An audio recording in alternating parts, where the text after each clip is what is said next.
Right, welcome along to Brain Fog Month. I know. So today I am chatting with Wendy Windle all about brain fog. And believe me, off camera, we've had a few moments where we've experienced brain fog. But we're going to be very together now for the actual webinar. So, Wendy, tell us a bit about how you help people who are struggling with brain fog. Sorry. I just want to point out that that's a Siamese cat and she's absolutely fine, in case anyone thinks I'm ignoring a small child in the corner. I'm not. Right. I am a meditation and mindset coach. So brain fog is something, obviously, it's hormonal when we get into that place of, standing in the kitchen with two different things in our hand and we don't know why they're there or who we are anymore. We've all been there. But I found that having a meditation practice gives us a baseline in order to be able to come back faster from those moments of brain fog. So while I'm all for, when it came to perimenopause, I decided that I was going to chuck everything at it and not exclude myself from any kind of treatments. So I'm the kind of person that my whole life I was like, I don't even take paracetamol, I was like a little bit smug like that, like if I've got a headache, I'll just have a glass of juice and go to bed. And then perimenopause came along and smacked me upside the face. And now I'm like, take whatever works. And of course that's different for all of us. Yeah. But having a meditation practice enabled me to, when those moments of brain fog and then all the emotion and confusion that came with it, get back into a place of concentration faster. There's many reasons that people learn how to meditate, wanting to connect deeper with themselves or calm themselves down or connect in some kind of spiritual way.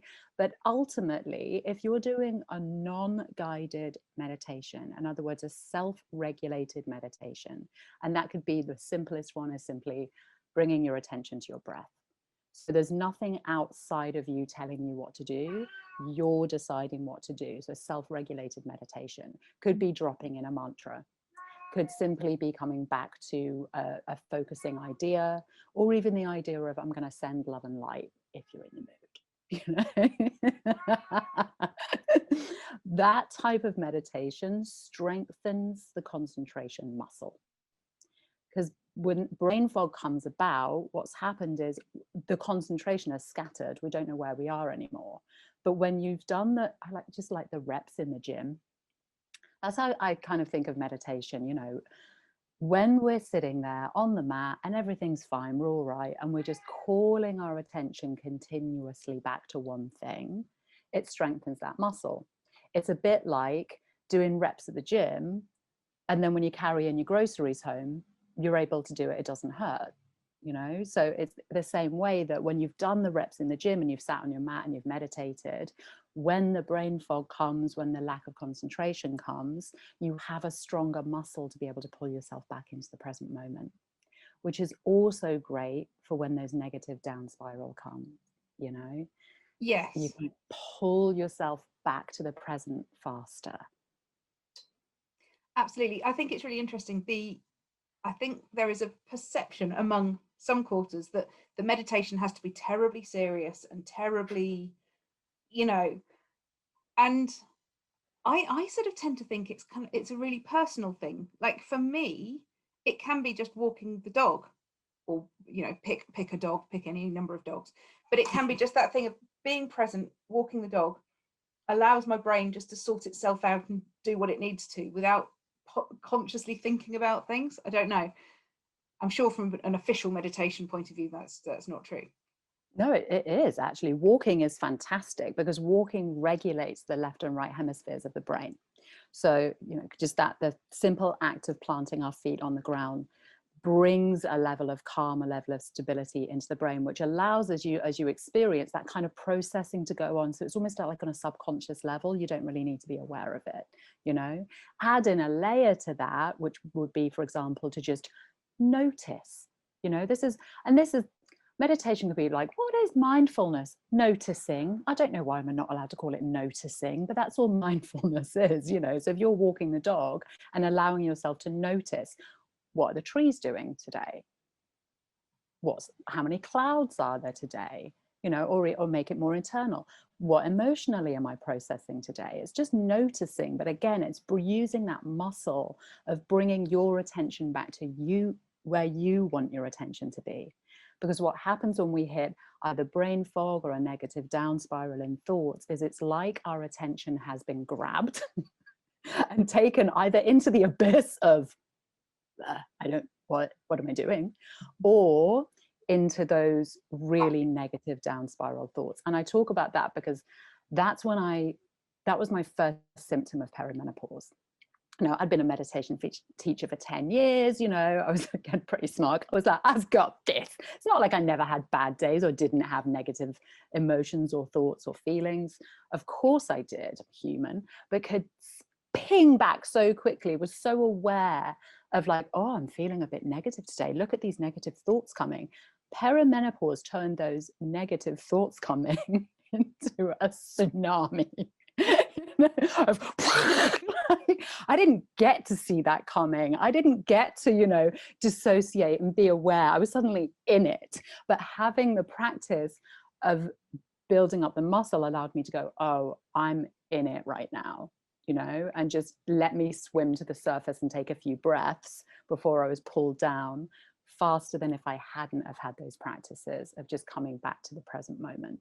So anything that we can do to strengthen that coming back, when people say to me like, oh, I can't meditate, I'm just too busy. First of all, I always say, that's like saying, I can't touch my toes because I'm not flexible. Well, keep trying to touch your toes and you'll get flexible, it's a practice, it's only when we attach like, oh, but it's no good if I can't touch my toes, or I'm no good if I can't sit there with my eyes closed for an hour. I'm like, can you do it for 3 minutes? Yeah. Like, can you start? Can you build it up? Or I often say to people that just want to start, take one of your cups of tea, or juice for you, Emily, take one of your cups of tea a day and decide that that's going to be your mindful moment. And all you have to do is preferably get yourself, you've got something nice to look at out in the garden or out a window, and just be with that cup of tea. Notice the temperature of the mug in your hands. Notice the taste. Is it hot or cold? Like, just let yourself notice. And if there's a narrative about it, like, oh, this tea's hot, or burnt, or too much milk, that's okay too, because I think there's another myth in meditation, that meditation is about being an empty canvas, no thoughts here, which is absolute rot. Meditation is not to empty out your mind. The job of your mind is to think, therefore it will think. And there's absolutely no problem in that. And if you're experiencing thoughts, it doesn't mean that you're terrible at concentrating. It just means you're experiencing thoughts right now. Yeah. It's a neutral. It's interesting what you say about sort of starting small, and if we go back to the exercise analogy, you wouldn't suddenly go, I'm going to start running. Here's a marathon. You do your couch to 5K or whatever, and you'd build up, and bit by bit you'd get longer distances that you could cover, and so on and so forth. And it's only really the same, isn't it? So if you think, oh, I can't possibly do that for an hour, well, we're not asking you to do it for an hour to start with. We may never ask you to do it for an hour. Yeah, there have been times in my life when I was doing my teacher training and I was really into it, that I would meditate for hours on end. But to be honest, 20 minutes a day, and then just taking that mindfulness, that noticing, that calling my attention back into the present moment has become a daily practice. And I think that too has helped me stay on top of, when I wake up, like just the other day, of course, because I'm a human being, I woke up into sadness. When you open your eyes, I haven't even done anything yet. Like, no one's even had a chance to annoy me yet, and I just opened my eyes into sadness, and just having the ability to just go, I'm sad, and let myself be aware of any thoughts around that. And there wasn't anything that I could grab into. And then I just reached over and grabbed my journal, and this is where a lot of my coaching practice, where I say, gotta love your bloody self, comes in. I just started a journal entry with, why sad sausage, and just free wrote And a lot of fears and thoughts that I hadn't noticed and subconscious. I'm about to get married and move to Mexico, so change, was coming up, and just things that I hadn't, because you think that's terribly exciting, but of course it also means change and commitment. I've never been married before, so I'm nervous about it, so, and just filled a few pages to mindfully be with myself in that moment. So meditation for me can take all sorts of forms. I know lots of meditation teachers will say that's not meditating, but I'm like, no. But a meditation practice allows us to just be with where we're at. It allows us to just accept where we're at. Absolutely. And I think the sort of the journaling concept is one that some people find quite daunting as well. They go, well, I wouldn't know what to write. And as you said, just going, what's up? Why sad? And literally just, why sad? And then just let your hand, and if you're more of a drawing sort of person, that's okay too, isn't it? It doesn't need to be reams and reams of grammatically perfect prose. It's just getting all this out in here out somehow. Absolutely, just allowing it to release so that we can process, and just talking about release, I've just triggered a memory for myself. Something to talk about. Often when we are in that brain fog place, what can happen is that we've gone into fight or flight mode. That can be actually a symptom of the symptom is the brain fog, but what's happening on the inside is that everything has shut down because the mind has gone into panic. And what's happened there in a brain point of view is that the limbic system, the ancient brain, if you like, the amygdala, which is in charge of getting us into fight and flight. So Amy, as I like to call her, is quite a nervous little bunny who sits in the middle of our brain. And at the slight chance that we might be in danger, she floods us with cortisol and adrenaline, the stress hormones. Yeah, she so just sits there that going, shit, there's a saber-toothed tiger. Yeah. And we sit there going, I don't think there is. But oh my God. Yeah, right. The thing is, we don't get to process what's happening in the prefrontal cortex because the rational, thinky part of the brain, love my scientific terms here, because they don't talk to each other.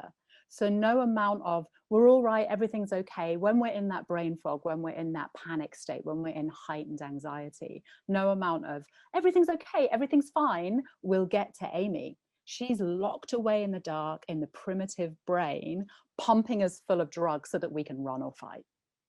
She hasn't got time to listen to this. She's like, no, I'm doing my job here. Yeah. Having a meditation where you're able, like I said, a self-regulated meditation. By the way, I do love guided meditations and I do them all the time. They're great for relaxation. But the self-guided is what gives you the ability to regulate yourself. And Amy, the amygdala, loves self-guided meditations, and they actually soothe her, because most of us have got amygdalas that are so overactive that we're flooded with too much cortisol and adrenaline all the time. And that kind of meditation soothes her so she becomes less reactive, which is great. Because what happens, especially when we hit peri, we get anxious because it's like this circle of she's pumping us full of drugs which make us anxious. When we get anxious, we tend to worry. When we worry, we tend to visualize the worst case scenario. When we're visualizing the worst case scenario, the imagination, the visualization becomes so real. Amy doesn't know it's not real. We're projecting this horror movie onto the screen of our imagination, and she goes, ah! Freaks out and starts chucking drugs everywhere. And then we get into this cycle. Yeah. Meditation is a way to have her just less quick to freak out. She's just like, I'm not enjoying this movie, but maybe I'll just watch for a minute before I actually start pumping you full of drugs. And there's another way to just, because when we're in that place, a meditation practice, like I said, is a good basis. It will, you'll have more stability. But when we're actually in the place where you're just like, I'm in anxiety, which has caused brain fog. I don't know where I am or what I'm doing. I just know I don't feel good right now. There's another system we can rely on, which is our breath. Yeah. The amygdala will listen to your lungs because they are part of the primitive brain system. So if we can take 6 deep breaths as slowly and mindfully as possible when we're having a meltdown, scientifically proven, 6 deep breaths is long enough to get the message to the amygdala that there isn't a tiger, that everything is okay, which allows her to stop pumping those drugs and actually release our systems of rationality back online. Yeah. You know, when we're in brain fog, the reason that we can't think is because literally we can't think. I know that sounds like a catch-22, but the reason you can't is because you can't, because the brain has pulled away all energy from the thinking rational systems. They've gone offline because we deep down think that we're in danger and we're not. No. So meditation practice to maintain, and practices like 6 deep breaths to just calm us down in the moment, when because no amount of "but I'm fine" will work. You know, we've all tried that. I'll just use an affirmation. Breathe. Sorry, tractor going past, you know. Ooh, exciting. Anyway, back onto this. That's awesome. So I think sort of, I'm not going to set homework as such, but I think everybody needs to befriend their Amy. Yeah. Go, right, okay, Amy, you're freaking the fuck out right now. Breathe. Yeah. And even just taking, if you think of that mindful cup of tea or mindful walk, or if you can just want to give it a go, just 3 minutes of meditation every day, just start with 3 minutes. Think of it as time for Amy, because when she's calm, we get to be calm. When she's not so easily triggered, we get to stay online and rationally present as human beings for much more of the day, which is, you know, a win. Definitely a win. Awesome. Thank you so much, Wendy.